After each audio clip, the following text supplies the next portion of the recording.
उसमें 3-4 central government की ही कंपनियां थी। तीन था उसमें, 3 कंपनी था। उस विषय के ऊपर हमारी चर्चा चल रही है, जबकि कोर्ट ने ये कहा था कि अड्डा जो है उसका देखरेख करेगा। तो हम चाह रहे हैं कि देखरेख करने में यदि वहां पर कुछ खड़ा किया जा सके, क्योंकि वैसे ही बेकार पड़ा हुआ है, तो उसको लेकर के हम लोग की मीटिंग भी एक बार हुई थी। उसके बाद और बताना भूल गया, पोल्यूशन की 2 मीटिंग कर चुके हैं कि पोल्यूशन में जो गड़बड़ी हो रही है।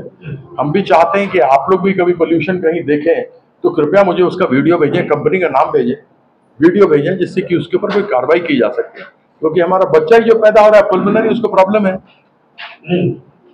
उसको प्रॉब्लम हो रहा है, हमको भी प्रॉब्लम है, हमारा लंग्स भी वीक है। तो ऐसे में पोल्यूशन का भी रहा, एमएएमसी का तो हम लोग देख ही रहे हैं। एक मीटिंग उस विषय पर हुई थी, हमारे चेयरमैन अड्डा के भी थे, आदरणीय एमआईसी साहब भी थे, और उस विषय को लेकर हम लोगों ने गंभीरता से चर्चा की है कि कैसे एमएएमसी का हम लोग सदुपयोग कर सकते हैं। हम लोगों ने पैसा भी दिया था। आज बरौनी शुरू हो गया उन तीनों में से, और बरौनी इनको फायदा भी दे रहा है। तो हमने उठाया था कि बरौनी आपने शुरू किया, फायदा दे रहा है, तो दुर्गापुर का और हल्दिया का कब शुरू करेंगे? हल्दिया का जो जमीन था वो श्यामा प्रसाद मुखर्जी पोर्ट ट्रस्ट का था, शायद वह वापस कर दिया गया है केंद्र सरकार, श्यामा प्रसाद मुखर्जी ट्रस्ट को उन्होंने, केंद्र सरकार ने वापस कर दिया है। लेकिन यह हमने 1 रुपया प्रति साल के हिसाब से 1000 एकड़ जमीन दिया है। और हमको यह पता लगा है कि वर्तमान में कोल बेस गैस का 13,000 मेट्रिक टन यहाँ आने वाला है। तो वह हम प्रयास कर रहे हैं कि वो दुर्गापुर फर्टिलाइजर में उसको बनाया जाए, रिवाइव किया जाए, कि वो यहाँ का बड़ा नामी जगह था। अभी मैट्रिक्स आ गया, दूसरा प्राइवेट कंपनी आ गया है, काफी प्रॉफिट कमा रहा है। तो हम अगर यहाँ पे करेंगे तो पीएसयू में फिर जो जमीन पड़ी बेकार पड़ी है उसका उपयोग होगा, लोग को फिर नौकरी मिलेगा, यहाँ से उत्पादन होगा, बहुत अच्छा रहेगा, सेल्फ सफिशिएंट हो जाएंगे। आप दूसरी एक बात देखिए, केंद्र सरकार गड़बड़ क्या करती है। हमारे पश्चिम बंगाल में 20 लाख मेट्रिक टन खादमंड है, सरकार है, उसको कमीशन नहीं खा पाएगा, मिलेगा नहीं। हमको 10-20 देता है, 10-20 में हमारे किसान को फायदा नहीं।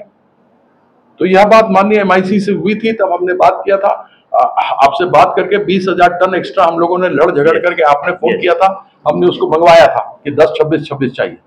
और हमारा फर्टिलाइजर जो 20 लाख टन है वो यहां से जाता है मद्रास, यहां से जाता है गुजरात, यहां से जाता है महाराष्ट्र, और फिर क्या होता है कि केरला से आता है वेस्ट बंगाल। मतलब दिमाग वाला बात हुआ, मुझे बताइए तो है? अगर आपके पास का घर का दुकान है और आप डॉक्टर के पास जाएगा तो डॉक्टर आपको बोलेगा दवा ले लो ना, तो दवा तो जाओ तो पास का दुकान पे भी ले सकते हो। ये थोड़ा ना कि तुम 10 वार्ड में रहता हो 30 वार्ड में जाएगा लेने के लिए। एडिशनल ट्रांसपोर्टेशन का खर्चा, जो खाद चाहिए वो मिलता नहीं, जो यहीं का यहीं मिल जाए हमको वो मिलता नहीं। तो ये सब चीज है जिसकी लड़ाई हम लड़ रहे हैं, लड़ते रहेंगे। वो सारी व्यवस्था हमारे सरकार की तरफ से की जा रही है। केंद्र सरकार का तो 2011 के सेंसस से किया हुआ है, उसमें 10% 20% होता है। अगर किसी के पास साइकिल है, किसी के पास छत है, किसी के पास मोटरसाइकिल है, तो वो नहीं ले सकता। प्रधानमंत्री का जो उन्होंने आयुष्मान योजना चलाया है, लेकिन हमारे स्वास्थ्य रक्षा में कुछ भी हो, छत हो, घर हो, एयर कंडीशनर हो, नहीं हो, आपको यूनिवर्सली सबको यह योजना मिलती है। तो वो सारी चीजें थी। तो उसी प्रकार से हमने ये लिखा था, दुर्गापुर जो हमारा फर्टिलाइजर है वह 1000 एकड़ जमीन हमने केंद्र सरकार को, केवल हमारी सरकार ने, ममता बंदोपाध्याय की सरकार ने केवल 1 रुपया प्रति वर्ष पर दिया है। तो जमीन का कोई खर्चा नहीं जो आजकल अधिकतर होता है। उसको लेकर हमने जो उठाया था, ये 29/7 आप देख सकते हैं, डेट सब पर लिखा हुआ है, 0 वार नोटिस दिया था। इसको उठाया था कि हिंदुस्तान उर्वरक और रसायन लिमिटेड के अंतर्गत इसका काम जल्दी से जल्दी शुरू होना चाहिए। ये हमने तीनों भाषा में आपको दे दिया, अंग्रेजी, हिंदी और बंगला में। फिर हमने हमारे जो केंद्र सरकार के महत्वपूर्ण पीएसयू हैं, जैसे फेरोस्क्रैप निगम लिमिटेड, उसको 194 करोड़ का मुनाफा था। हमने उसके लिए लड़ाई लड़ी और लड़ रहे हैं, जिसका कम से कम एसेट ही 2000 करोड़ का है। वो केंद्र सरकार उसको डिसइन्वेस्ट कर रही है। क्यों कर रही है? हम लोगों को, हमारे लोगों की नौकरी जाएगी और डिसइन्वेस्ट